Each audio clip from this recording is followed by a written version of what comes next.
Enfunando os papos, saem da penumbra. Aos pulos os sapos, a luz os deslumbra.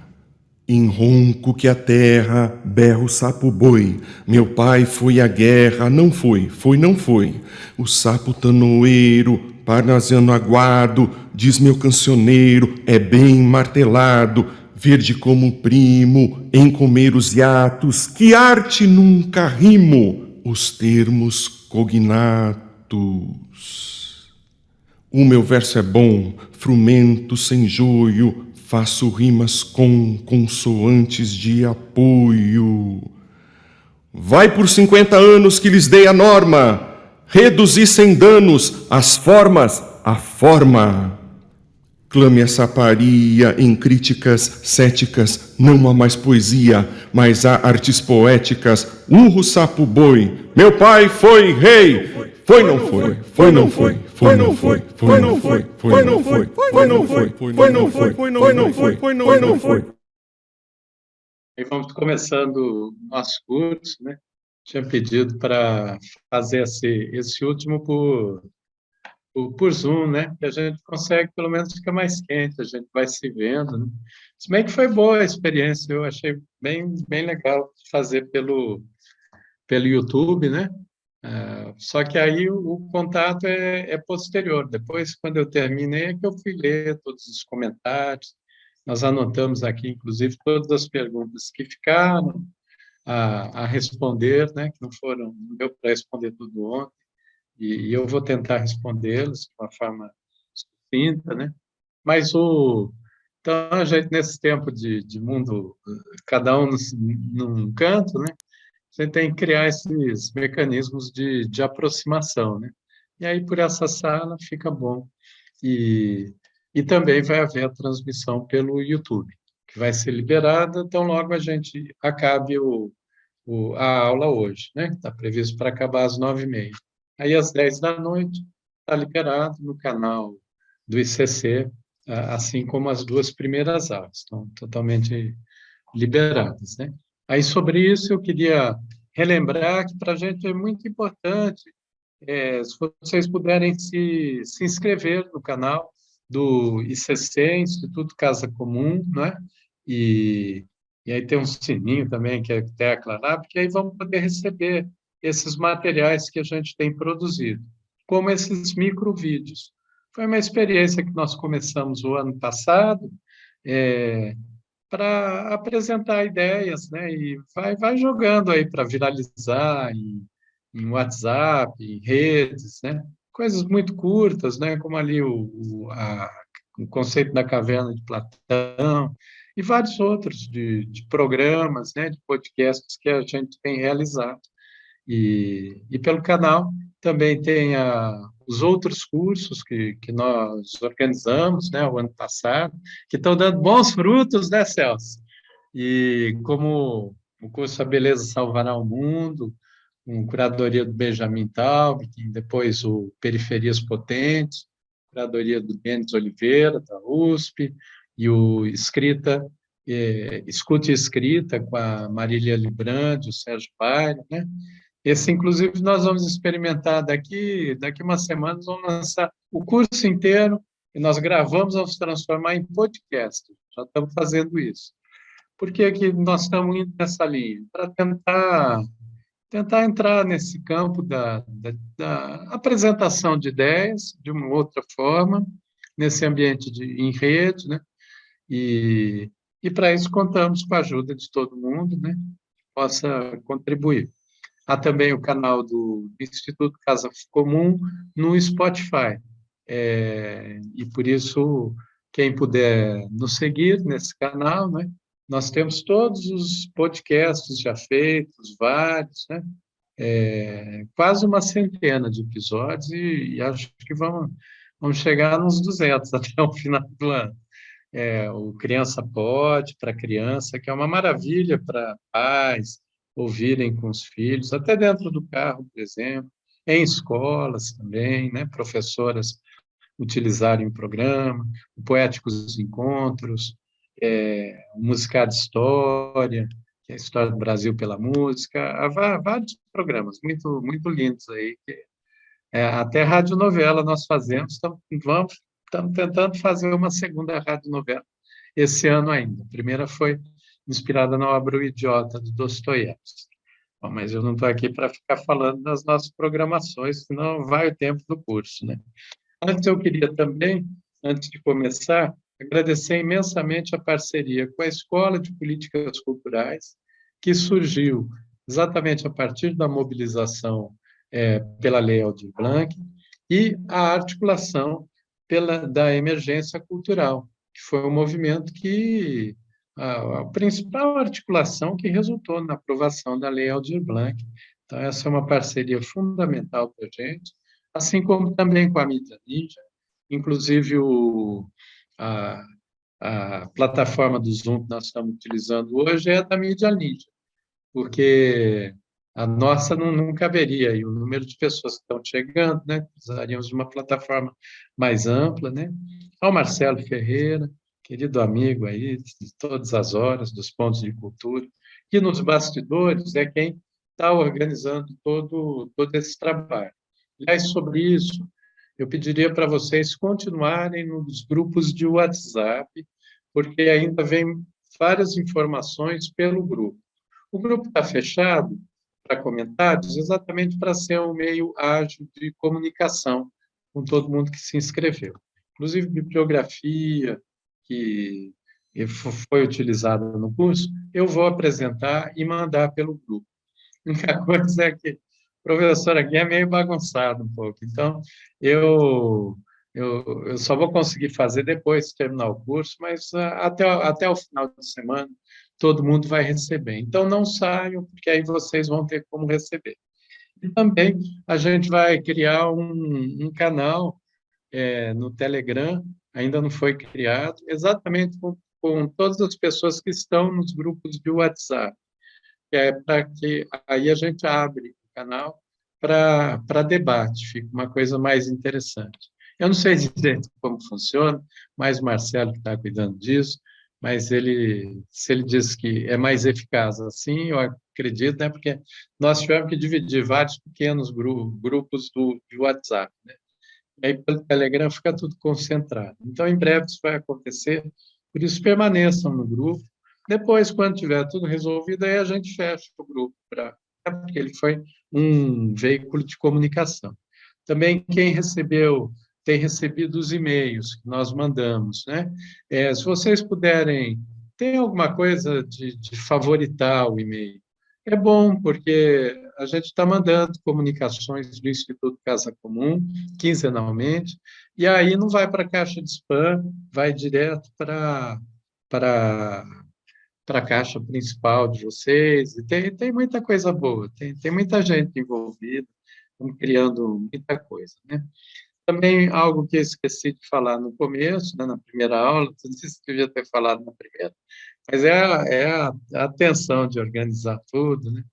E o Instituto Casa Comum, ele é presidido pela Silvana, minha companheira, foi criado com vários amigos e gente muito bacana aí, de longa trajetória.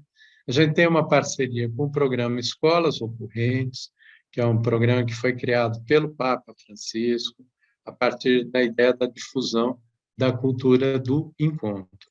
E então, a gente zela muito por essa parceria, esse contato já vem de alguns anos, né? E vamos seguindo nessa ação em conjunto. Também eu queria pedir para vocês mais uma outra coisa.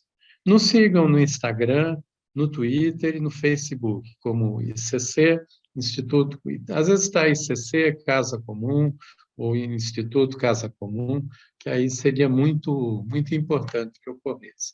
E o Celso Pan colocou aqui algo que é muito importante para a gente também.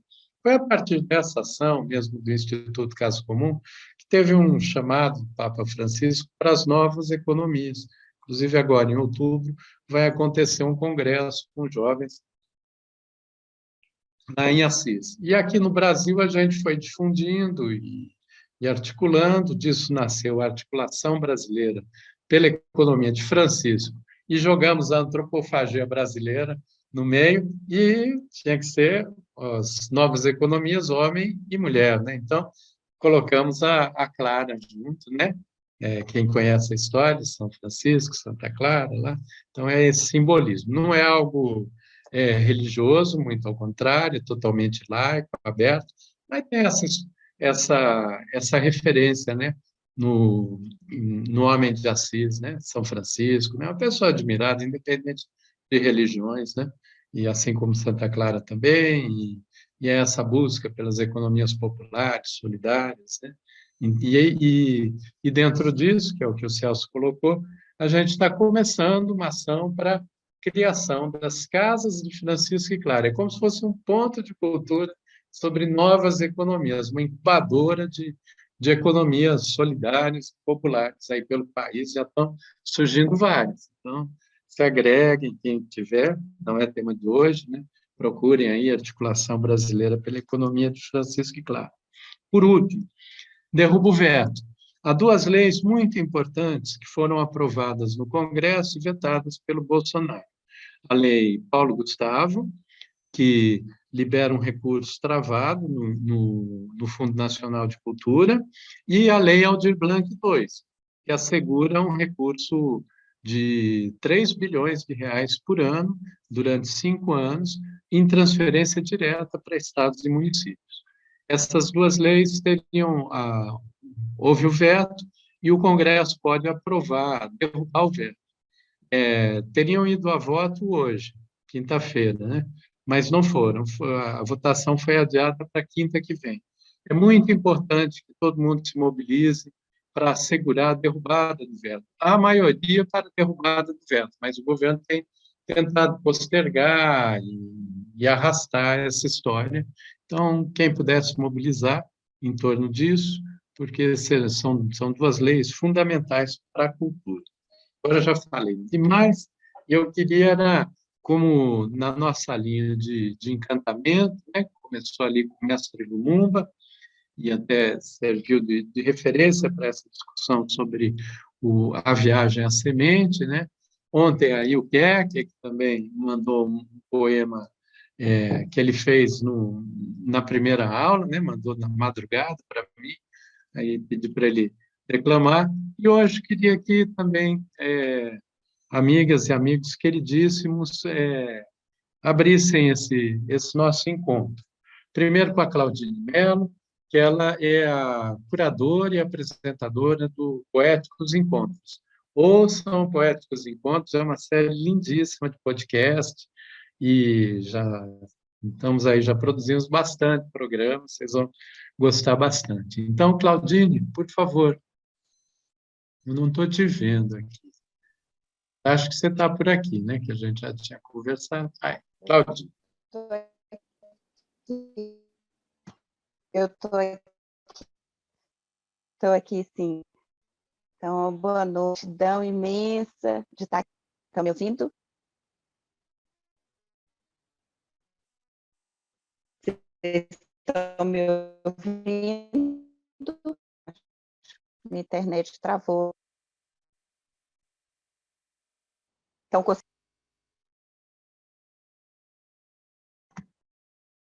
Oi, Daniel. Então, eu vou pedir para o Emílio Tapioca que é na sequência. Daí, assim que você tiver com a internet liberada, Claudinho, você escreve para mim e aí a gente te chama, mesmo que seja no meio do curso, tá? Então, Emílio, por favor, você venha com as nossas invernadas. O Emílio vem lá, fala lá da Chapada, na Bahia, no interior da Bahia. Então, mais uma vez, um bom sereno para todos nós, né? Nessa chegada né? Entre outono e inverno, e a partir da provocação dos cursos que aqui participamos, a gente começou também a reabrir a porta da poesia, reabrir a porta do nosso sentimento, e saiu esses versinhos que fazem parte da nosso próximo livro, que se chamará Breviário de um Poeta de Ofício e Devoção. E vamos lá, né? Muito feliz em rever tanta gente, né? A gente criou um laço virtual, mas afetivo, Mas aquele compromisso lá de ir para lá em São Paulo está firmado ainda, né? Vamos lembrar que nós temos um compromisso pós-pandemia. Então, vamos lá. Esse aqui vai também para, né, o mestre Lumumba, né? O Nelson, seu mestre Nelson também, da Rabeca, só para me pautar em alguns queridos que nos inspiram. Invernadas. Chegou o tempo das invernadas, onde a fala é precedida pelas escutas ancestrais. Chegou o tempo das invernadas, onde o instinto é determinado pelas razões existenciais. Chegou o tempo das invernadas, onde a caminhada é sentida pelas emoções vitais. Chegou o tempo das invernadas, onde a chegada é sabida pelas trilhas a mais.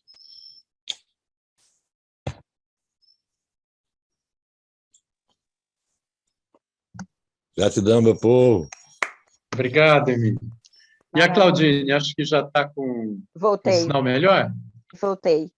Melhor. Então tá bom. Você vê? Você vê só o que é as coisas, né? Estava tudo bem, aí na hora que você me chamou, eu caí. Mas eu levantei. Eu caí, mas eu levantei. Então, vamos lá. Toda gratidão por eu estar com vocês, aprendendo nesse curso, e por estar aí na curadoria e na apresentação do podcast Poéticos Encontros, que é muito caro para mim.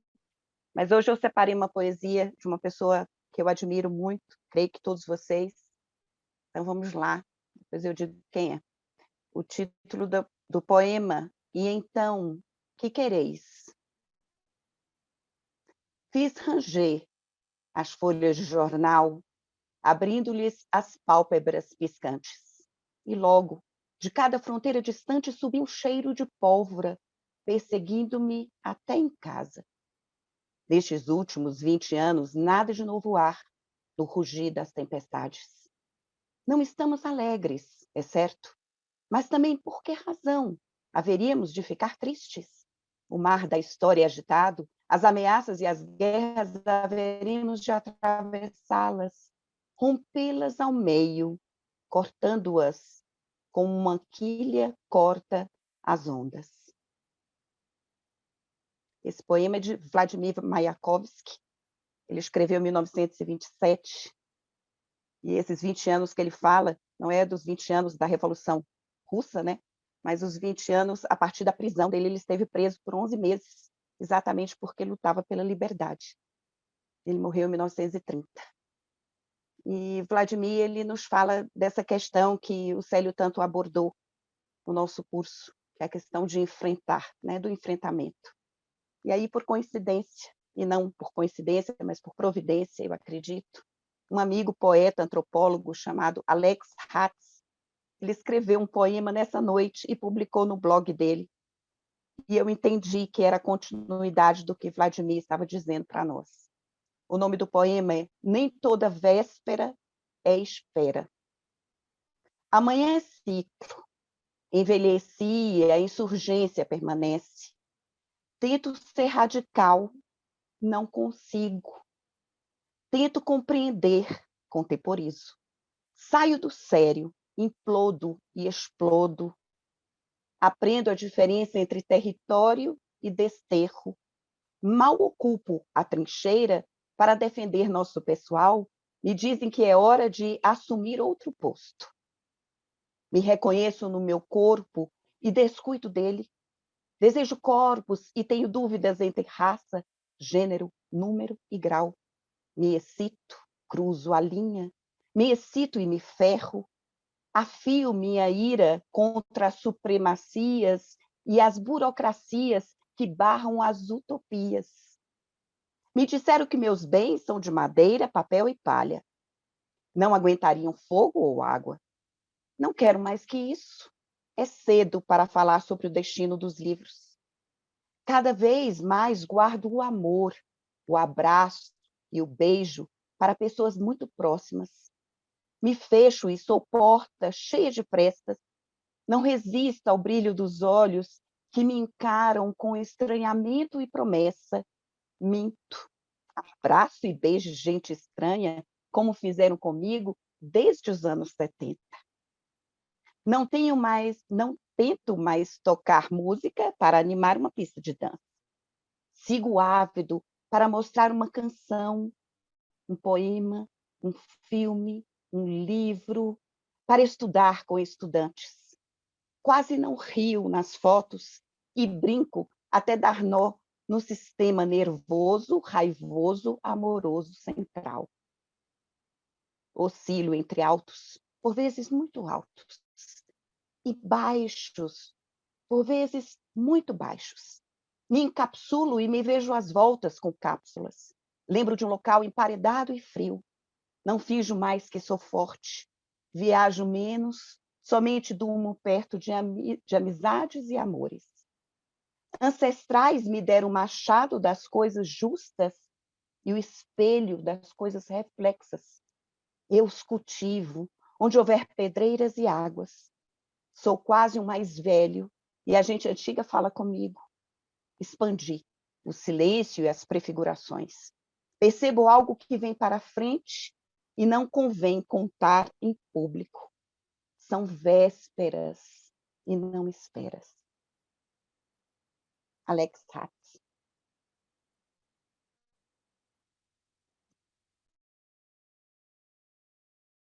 Obrigado, Claudine.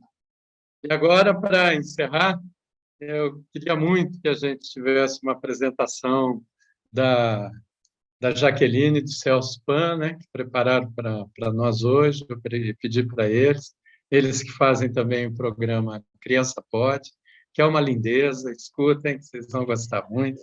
E com vocês, Jaqueline e Celso Pan. Gratidão pelo convite, peço a bênção aqui a Silvana e a Célio e aos mestres de culturas tradicionais e mestras aqui desse Brasil. Estou vendo gente linda, meus amigos aqui do Vale, estou vendo o Capucci, já falei do Romualdo, da Claudine. Então, um beijo no coração de vocês. Vamos cantar, né? E olha, convido vocês a irem visitar o podcast Criança Pode, podcast para crianças. E nós vamos cantar aqui, nós somos aqui do Vale do Paraíba Paulista, a gente fala assim, porta, portão, porteira, amor, fecha a porta, não suporta, porta aberta. Importante é ter charme para falar. Exato. Então é assim, nós vamos cantar nossa catira para vocês, catira que a gente fez para as crianças, para elas poderem gostar da sua cultura aqui, tá bom?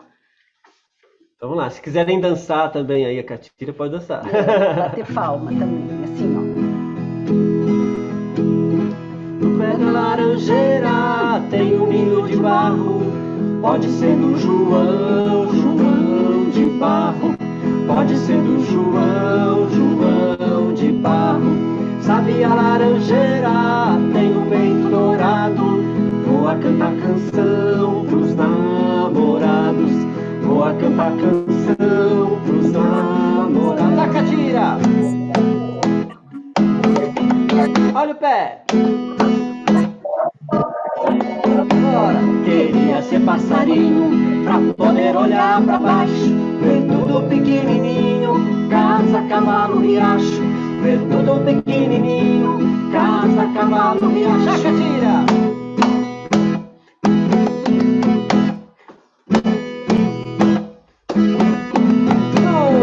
No pé da laranjeira tem um ninho de barro, pode ser do João, João de barro. Pode ser do João, João de barro. Sabe a laranjeira tem um peito dourado, voa cantar canção pros namorados, voa cantar canção pros namorados. A catira! Olha o pé! Queria ser passarinho pra poder olhar pra baixo, ver tudo pequenininho, casa, cavalo, riacho, ver tudo pequenininho, casa, cavalo, riacho. A catira!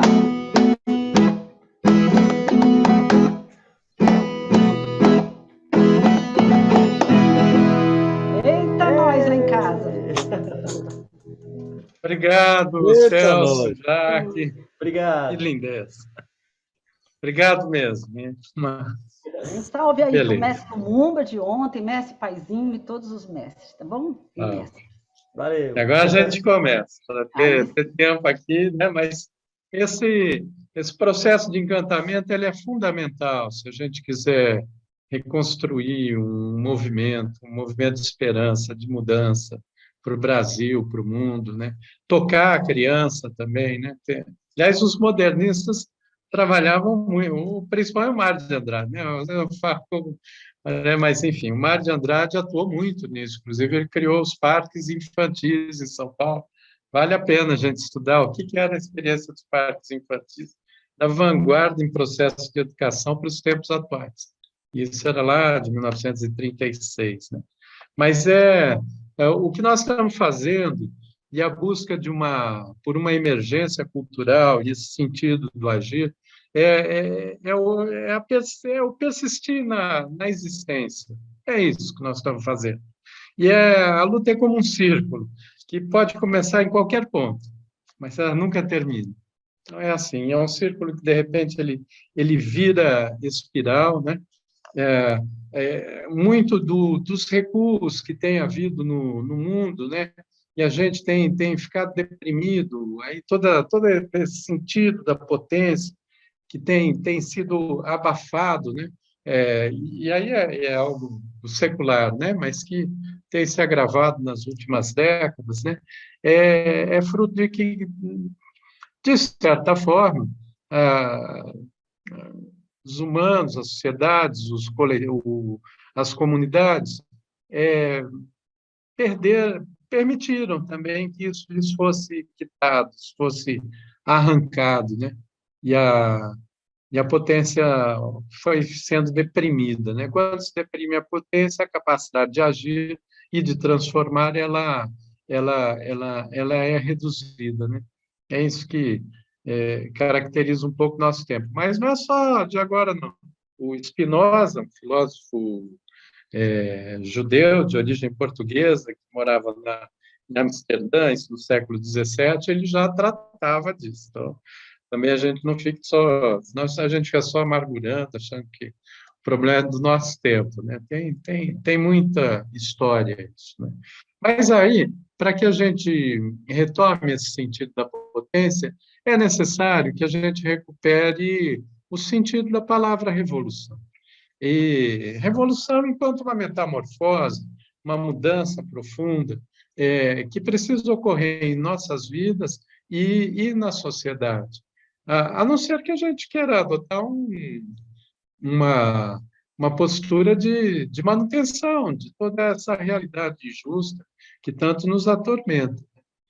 Eu peguei aqui só uma frase do Caio Prado, né? Caio Prado Júnior, também um grande pensador brasileiro, né? Tem um livro dele muito bonito, que é de 1966, eu acho, 67, que é A Revolução Brasileira. E aí ele fala sobre esse sentido, né, real e profundo do termo revolução, né? E aí entrando entre aspas, né, o que ele diz, né? Revolução significa o processo histórico assinalado por reformas e modificações econômicas, sociais e políticas sucessivas, que, concentradas em período histórico relativamente curto, vão dar em transformações estruturais na sociedade, em especial das relações econômicas e do equilíbrio recíproco das diferentes classes e categorias sociais. Então, na verdade, quando a gente fala de uma emergência cultural, aqui ele trata mais do ponto de vista econômico, social, né, político, mas a gente se colocar a pergunta: queremos mudanças estruturais nessa relação? Esse mundo nos satisfaz? O que a gente está vivendo é o que nos atende? Sim ou não? Se sim, é necessário a gente recolocar o desafio da revolução, porque senão a gente reduz nosso limite de movimento, né? É igual aquela história que o Eduardo Galeano contou tão bem, né? E que é contado de muitas formas, né? Que é o sentido da utopia, né? A utopia ela tem a mesma relação que o horizonte tem conosco, né? Sempre que nós avistamos o horizonte, caminhamos em direção a ele, o horizonte se afasta de nós. Aí ele conclui que a utopia serve para isso mesmo. Ela serve para nos colocar no caminhar, né? Então, se nós reduzimos a utopia, reduzimos o horizonte utópico, nós vamos caminhar menos. E aí a gente vai caminhar tão menos que a gente vai ficar vivendo uma situação de profunda regressão aí, que é um pouco o que nós vivemos hoje. E aí, como eu vi que o pessoal gostou lá dos nossos amigos lá de Chiapas, né, que é um movimento que vale a pena ser conhecido, porque ele tem muito essa dimensão cultural, ancestral, né, fala muito de uma forma poética, né, mas é uma luta efetiva. Não nos iludamos também. Teve teve coisas pesadas ali, né? Mas, enfim, eu peguei aqui uma outra declaração deles, que foi a declaração de la realidade, que um pouco depois, né, do que eu falei sobre o subcomandante Marcos, né? E que, para mim, ela continua muito atual. Ela é de 1996. Em vez de humanidade nos oferecer, de a humanidade nos oferecer, em vez de humanidade, nos oferecem índices das bolsas de valores. Em vez de dignidade, nos oferecem globalização da miséria. Em vez de esperança, nos oferecem o vácuo. Em vez de vida, nos oferecem a internacional do terror. Contra a internacional do terror, representada pelo neoliberalismo, devemos levantar a internacional da esperança. A unidade, acima de fronteiras, línguas, cores, culturas, sexos, estratégias e pensamentos, de todos os que preferem a humanidade viva. A internacional da esperança. Não a burocracia da esperança. Não a imagem inversa e, portanto, semelhante àquilo que nos aniquila. Não o poder com um novo signo ou novas roupas. Um alento, sim, um alento da dignidade. Uma flor, sim, a flor da esperança. Um canto, sim, o canto da vida. Esse foi um chamado que ele segue. É um chamado, né, nesse sentido da ideia da permanência, da ideia de que permanência e revolução vão se intercalando com momentos de violência e também de beleza, com imutabilidade e também com invenção. Essa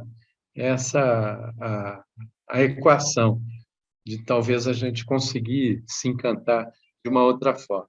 A Ellen pediu aqui o texto e depois, por isso é que é importante se manter nos grupos de WhatsApp, tá? Eu vou mandar tudo para aí, tá?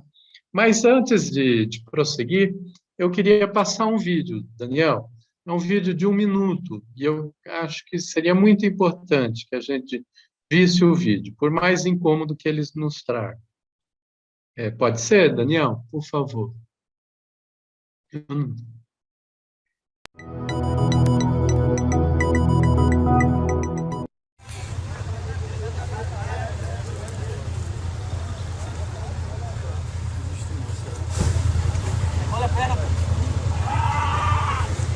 matar o cara aí dentro do carro. Vai matar mesmo. Meu Deus do céu, cara. O cara é trancado esse.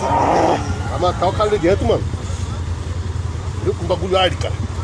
Arde, meu irmão.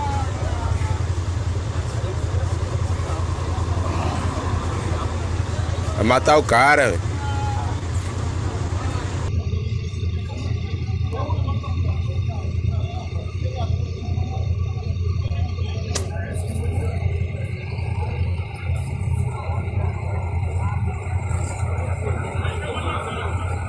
Bicho é foda, viu, velho?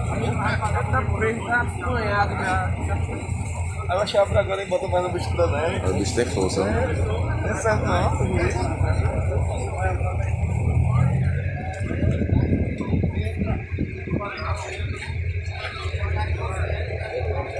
Agora ia.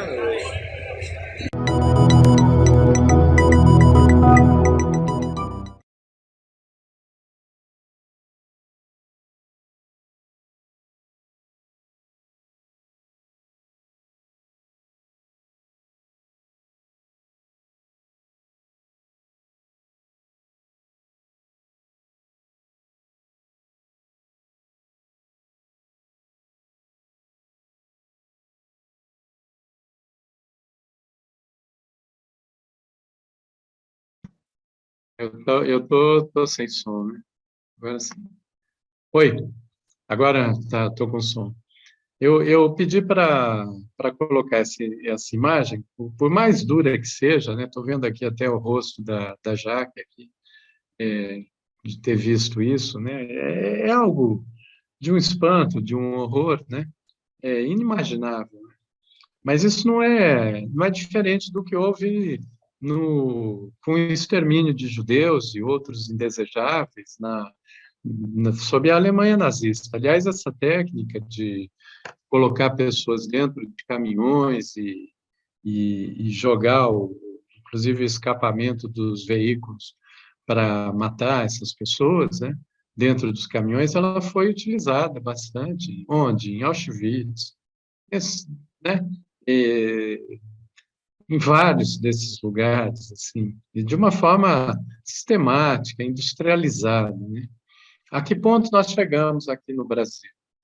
Então, quando eu comecei colocando sobre a Internacional da Esperança, e que a gente ainda persevera nela, né? Mas é para a gente se perguntar como é que nós deixamos que a situação chegasse a essa situação. É pior até do que a situação na Alemanha à época, porque, bem ou mal, o povo, né, que não se envolveu diretamente com o nazismo, mesmo que soubesse do que estava acontecendo, desse um certo apoio, tivesse uma simpatia, ou o que fosse, né? Não todos, né? Mas uma parcela, depois que esses horrores foram revelados ao mundo, eles podiam alegar que não conheciam essa situação nesse estágio, né? A nossa geração, nós brasileiros, não poderemos alegar nem isso. Nós vimos, está aberto aos nossos olhos, né? Grita para cada um de nós, né? São agentes de segurança atuando como exterminadores do seu próprio povo. Quando a gente fala de uma emergência cultural, no sentido, e o papel dos artistas e das artistas é o de ter capacidade de captar esse sentimento histórico de um momento social, conseguir traduzi-lo com beleza, a partir do coração, também da razão, né? E fazer um chamado, né? Fazer um chamado para que a gente não permita se bestializar dessa forma, porque todos estão sendo bestializados ao conviver com isso, né? Houve lá a situação do George Floyd nos Estados Unidos, há 2 anos, né? Comemorou agora, né? Isso criou uma comoção nos Estados Unidos, no mundo, inclusive aqui no Brasil. Eu vi que, inclusive, lá no Sergipe, na cidade em que aconteceu o fato, o povo foi para a rua, está tendo um enfrentamento, não sei em qual dimensão, eu vi alguma coisa agora à tarde, né? Mas é algo de tal significado que deveria desencadear uma outra reação. Uma reação que aí é que entra o papel da cultura, porque se for também uma reação impensada e desorganizada, a gente também não vai, talvez, chegar a um bom lugar, porque essas provocações também são armadilhas para tumultuar todo o processo, né? Nesse momento, né? Mas é necessário, aí sim, que o povo da cultura, das artes, consiga sintetizar esse momento e apresentar caminhos e se colocar com muita força. Às vezes a gente acha que o engajamento pessoal das artes, da cultura, participar de um ato, de campanha eleitoral, fazer uma música. Tudo isso é importante, mas o mais importante é como nós vamos traduzir esse tempo. E nós seremos cobrados. A nossa geração, as gerações atuais, elas serão cobradas no futuro. Por que vocês não fizeram isso? Na Alemanha foi a mesma coisa. Houve, nos anos 60, uma grande depressão e um grande conflito dos jovens que nasceram depois da Segunda Guerra Mundial, que eles não entendiam o que os pais, que os avós deles haviam feito.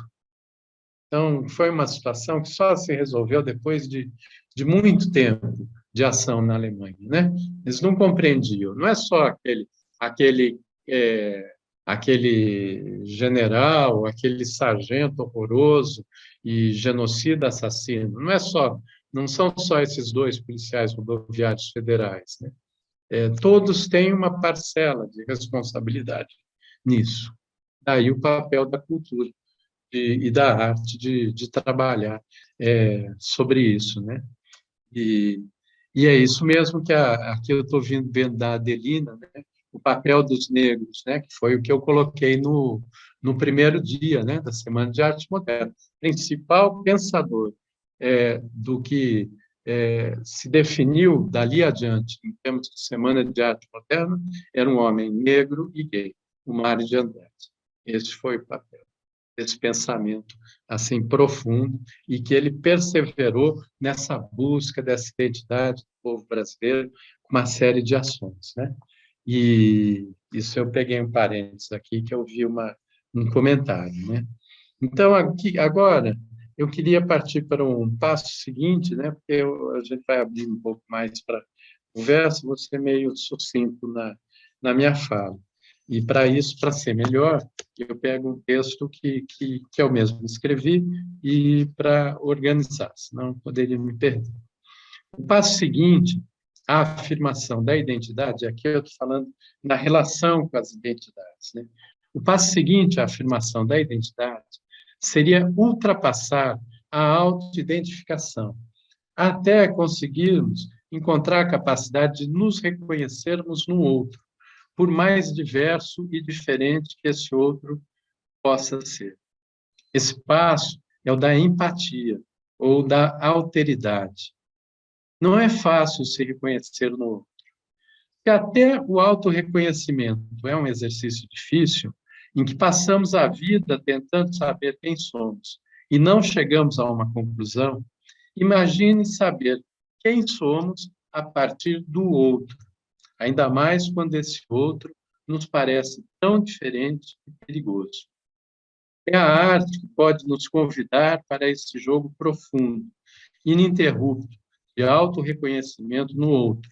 Isso porque a arte, quando não vulgarizada, não pasteurizada, não coisificada, nos transcende, nos transpõe. Esse jogo é como um jogo de espelhos. E esse jogo de espelhos precisa ser um exercício cotidiano, um se ver e ser visto.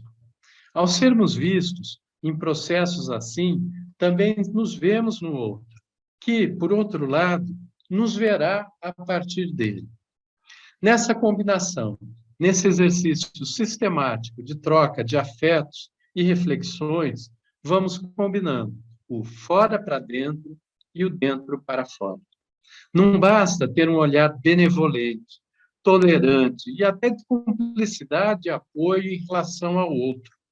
Há que ter uma comunicação efetiva, equilibrada e harmonizada. É o que a gente viu com essa imagem. É claro que todos nos chocamos com isso, mas não basta só a gente se chocar em relação a isso.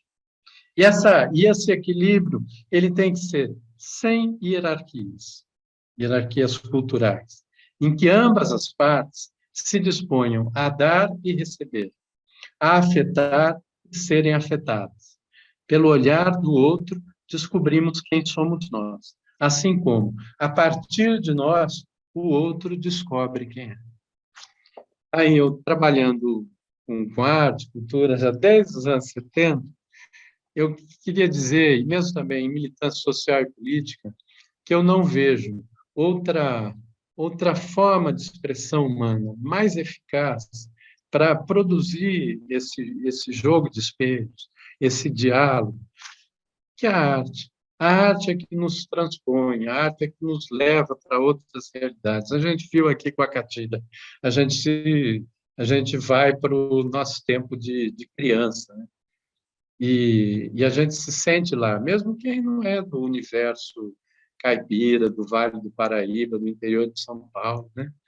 Que tem mais a Catira. A Catira está em vários lugares, não só em São Paulo, né? Mas, enfim, mesmo quem não é desse universo, Às vezes até uma expressão de arte, uma obra de arte, em um outro, em uma realidade totalmente diversa, em um tempo totalmente diverso, mas a gente se joga para ela, a gente se compreende a partir dela. Vamos lá, o exemplo do Romeu e Julieta, né?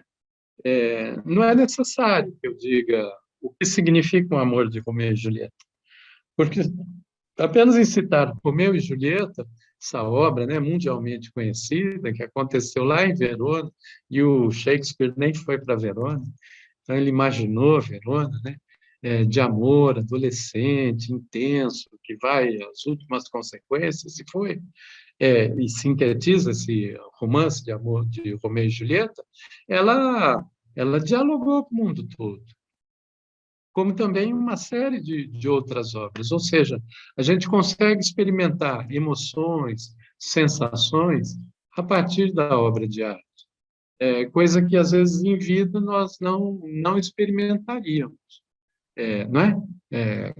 A obra de arte ela tem essa capacidade de permitir com que as pessoas se exercitem, né, na sua humanidade, se exercitem com as suas emoções, com os seus sentimentos e com as suas reflexões. Então, quando eu falo dessa ideia de a gente buscar essa emergência cultural, esse emergir, eu queria assim dizer que é nesse sentido. Meu sonho seria que a gente tivesse um movimento cultural que marcasse o Brasil, assim como, lógico, quem fez a Semana de Arte Moderna não imaginou que ela teria tanta repercussão e ela teria tantos desdobramentos, né? Na arquitetura, na música, na literatura, né? E tudo mais. Mas ela teve, né? Às vezes a gente, no nosso tempo, não percebe o efeito do que nós estamos falando, né?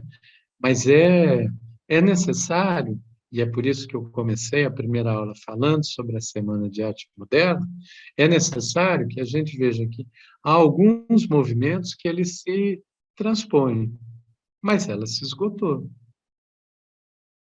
Qual vai ser a forma de a gente pensar um outro movimento? Aí é um pouco o que eu tentei dizer ontem, né? Que é o sentido dos sentidos, né? Às vezes a gente imagina que o movimento cultural e artístico, ele é exatamente isso mesmo. Acho que foi a Cíntia que eu li aqui. Façamos nós, essa semana agora. Façamos nós esse movimento. Pode até nem ter lá, nem vai para um teatro, mas seria bom que a gente começasse a pensar, e as pessoas, por isso, inclusive, a ideia de a gente estar aqui num grupo, né, mais fechado, poder se ver, né, que a gente pudesse começar a se entrelaçar, que isso pudesse dar um sentido, dar uma unidade, mesmo que diverso, em termos das linguagens. Pode ter a linguagem do rap, do hip hop, como pode ter a linguagem do cururu junto, até porque o cururu é o rap do caipira, não é? Lá da região do Rio Tietê, né? Que é a mesma, é o ritmo e poesia, né? É a mesma coisa, como repente também. Então, tudo isso vai se encontrando. E isso tem que se expressar também no conjunto das linguagens artísticas, na pintura, na escultura, na arquitetura. Não é possível que a gente forme tantos jovens arquitetos no Brasil hoje e para fazer aquelas casas horríveis, assim, até essas que custam caro, tal, tem aquele modelinho assim neoclássico, tal, romano agora está na moda, uma coisa assim pobre demais, né? A gente pode ter uma arquitetura diferente, uma arquitetura mais avançada, né? E podemos criar isso, né? A gente olha assim para as favelas, não é possível que a gente com tantos até quantos? 100, 200, 300 mil arquitetos no Brasil, 400 mil, talvez a maioria desempregados, vários desempregados, né? Já pensou botar essa juventude toda para pensar em soluções arquitetônicas para as favelas? Ou nós vamos achar que é normal viver uma criança viver com o pé no esgoto, ou com a casa toda desorganizada, e que isso só vai se resolver daqui 50 anos. Não. Se nós estivermos imbuídos da ideia da revolução que tem que acontecer aqui e agora, nós vamos querer resolver isso já. E nós vamos ter que nos colocarmos numa outra perspectiva de ação, né? Como movimento, inclusive porque talvez os partidos políticos eles tenham falido no seu projeto, ou falido não, porque sempre pode se reinventar, mas eles fracassaram muito no sentido de criar unidades, direcionamentos, né? A gente até vai conseguir ultrapassar esse momento duro que nós estamos vivendo aqui no Brasil, quem sabe, oxalá, em poucos meses, aí com eleição e tudo mais, né? Mas tudo pode acontecer de uma outra forma, pode ser tumultuado. Daí, eu queria puxar aqui uma outra reflexão que eu escrevi, e aí depois eu sigo aqui com Spinoza, e aí eu vou querer abrir para a conversa. A cultura, que aqui fui eu que coloquei, a cultura, quando crítica e com sentido libertador, é um meio pelo qual o ser humano poderia compreender a natureza das relações que o cercam. Essa compreensão e consciência são vitais. Caso nossa opção seja pela liberdade, pois somente a partir dessa consciência é que, segundo Spinoza, seremos capazes de alcançar as totalidades mais poderosas e eternas, conhecendo melhor a nós mesmos. Na verdade, a busca é por essa totalidade, assim, emancipadora, totalidade enquanto uma emancipação humana, o ser humano se encontrar com ele e conseguir, com seus pares, criar um outro caminho. O desafio da cultura é possibilitar que cada pessoa descubra o poder que ela tem sobre si mesma, podendo compreender a si e aos estímulos externos aos quais é submetida diariamente. Aí eu vou entrar no Spinoza. Spinoza é um autor que, é um filósofo, eu sou muito apaixonado por ele. Tem muito de Spinoza no Cultura Viva, nos Pontos de Cultura. Então, né, 400 anos atrás, pensou de uma forma muito, muito interessante. E toda a discussão dele é sobre a potência humana, capacidade de se transformar, a relação com a natureza, né? Tem até uma discussão muito bonita dele sobre Deus e natureza, né? E ele conclui que Deus é natureza, né? Então, vou pegar aqui um trecho, né, que é da Ética de Spinoza, né? Eu mando depois até para vocês, tá? Aqui entrando com Spinoza. Inclusive, do Spinoza, eu tiro um pouquinho antes de entrar nele, talvez a grande discussão assim que pautou o mundo nos últimos 200 anos foi muito essa discussão da disputa pelo poder, né? Eu até falei disso ontem. Mas o problema é que o poder, ele para existir, ele tem que sugar a potência de todo mundo, que transfere poder para um centro, né? Então, o poder ele é eminentemente centralizado, é fálico também, aliás, é muito masculino. A potência é o oposto disso. Potência, inclusive, é um substantivo feminino, né? E, olha só, a potência é distribuída. Para ter potência, um ser não precisa tirar a potência do outro. A potência pode ser repartida, distribuída. Talvez, assim, uma reinvenção da política, ao meu ver, seja quando a gente redescobrir o sentido da potência e olhar menos a dimensão do poder. E quando isso acontecer, de uma forma distribuída, o próprio poder ele vai fenecendo, vai se desfazendo.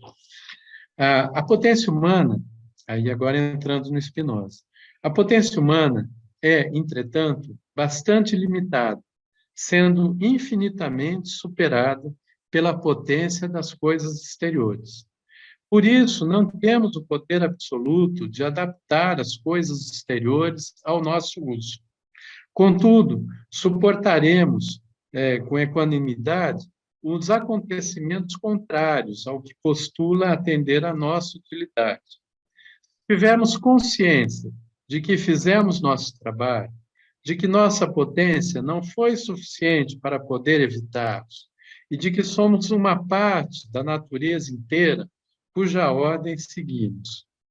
Se compreendermos isso clara e distintivamente, aquela parte de nós mesmos que é definida pela inteligência, isso é, nossa melhor parte, se satisfará plenamente com isso e se esforçará por perseverar nessa satisfação.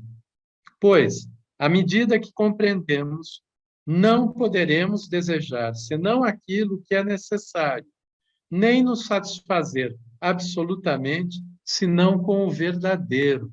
Veja o quanto isso é atual, mais esses tempos de fake news, pós-verdade. Por isso, à medida que compreendermos isso corretamente, o esforço da melhor parte de nós mesmos estará em acordo com a ordem da natureza inteira. Essa sensação de mal-estar que a gente tem vivido, né, e que ela é profunda, e ela não é uma exclusividade aqui do Brasil, ela só vai ser superada quando nós encontrarmos, de fato, essa nossa natureza. E a nossa natureza está na natureza porque nós não somos parte externa à natureza, nós somos parte da natureza. Como ontem eu citei lá da Cristina Itaquá, né? Como para a filosofia do bem viver dos ameríndios, como também para o Ubuntu, né? Que é algo muito significativo, né? Uma pessoa com Ubuntu, na verdade, é uma filosofia, uma ética, que vem da África, né? Que tem várias denominações. O Ubuntu é do Banto, né? E também do Xhosa, que é a mesma palavra, né?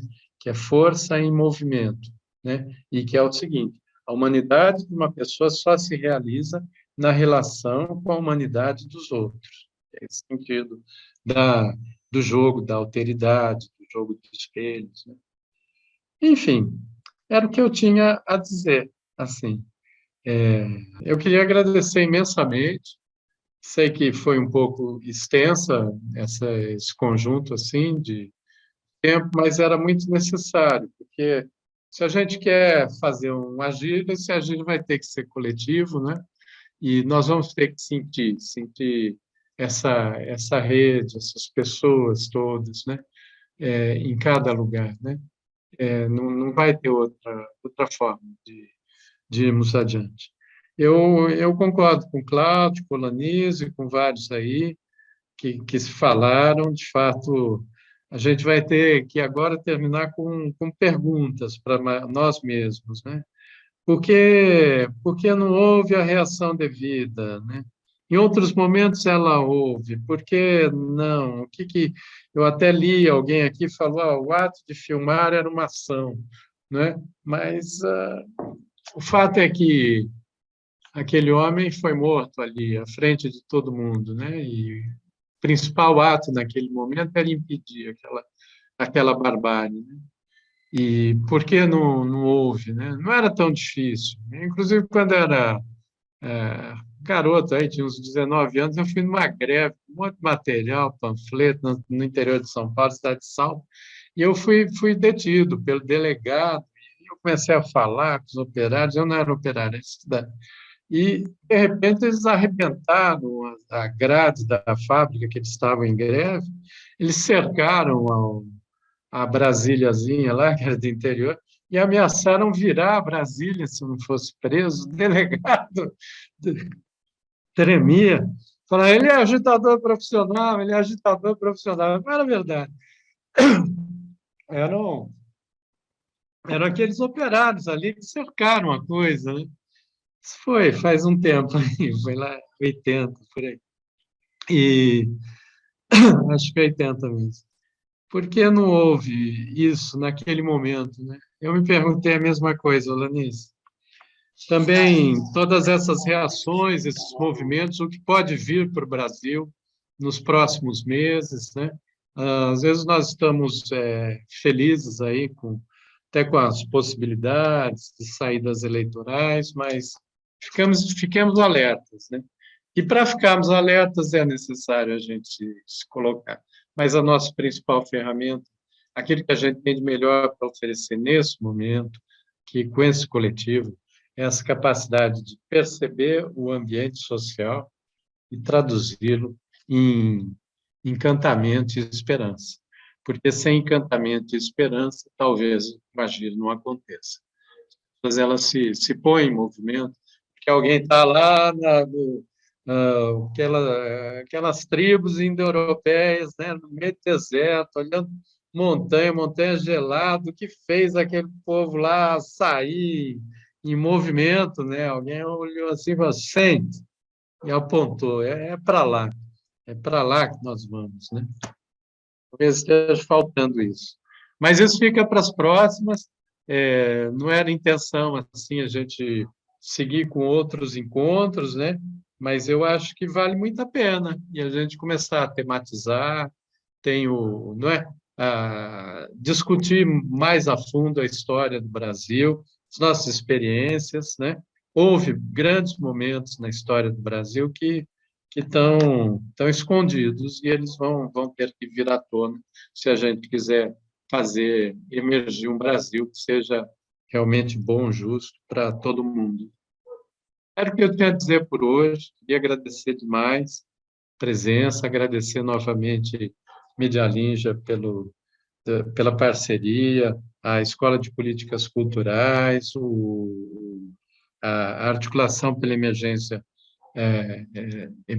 cultural, nessa parceria, o trabalho do Marcelo, do Daniel, que está aí nos bastidores, Silvana, minha companheira, que está aqui do lado, passando um monte de texto, anotando, ela que anotou todas as perguntas de ontem, que não deu para responder hoje, mas a gente vai responder, e pelo Instituto Casa Comum, agradecer a presença de vocês, lembrar novamente, quem puder, divulgue esse material, está tudo lá no YouTube, mesmo essa aula vai entrar também no YouTube, quem não pôde acompanhar vai poder acompanhar, se inscrevam no nosso canal, ouçam nossos podcasts, estão sendo feitos com muito carinho, vocês tenham certeza que vão gostar bastante de todo esse trabalho, né? Acompanhe esses microvídeos, foi uma ideia que nós tivemos aí. Daqui a pouco nós vamos lançar microvídeos de filosofia, estamos querendo assim. Já fizemos esse do Platão e vamos fazer vários. Tudo de um minutinho. O tempo de hoje é tudo assim, né? O pessoal gosta de fazer. Então, vai lá, a gente solta as nossas granadas dessa forma, né? E também que sejam outras, né? Os zapatistas, às vezes, não é só na poética, não, bonita aí que a gente leu, que eles têm lá muitas vilas, as zapatistas autônomas, né? Mas também só na lógica da autonomia ali local, também não está resolvendo, isso está há 30 anos e não conseguiram também resolver. É necessário a gente pensar numa cidadania mais ampla, né? Uma cidadania brasileira, em primeiro lugar, mas por que não a latino-americana, que a gente tem muita proximidade, e por que não buscar uma cidadania planetária, até porque o colapso climático que está chegando aí, ele vai atingir todo mundo, até quem quer ir para Marte, não vai dar tempo para esses caras irem para Marte aí. E se forem, vão viver uma vida muito dura lá. Aqui é melhor. A gente vai ter que fazer esse planeta ser um bom lugar para todo mundo. E é isso que nós vamos fazer. Obrigado, gratidão. E sigam aí nos grupos de WhatsApp. Por enquanto é só para comunicação, tá? Mas depois a gente vai fazer um mecanismo de troca. As pessoas que deram contribuição com texto, alguma coisa, e aqui, né, fizeram algumas leituras, mandem para a gente, e aí nós repassamos para todo mundo também, tá bom? Boa noite e seguimos juntos. E é hora de agir.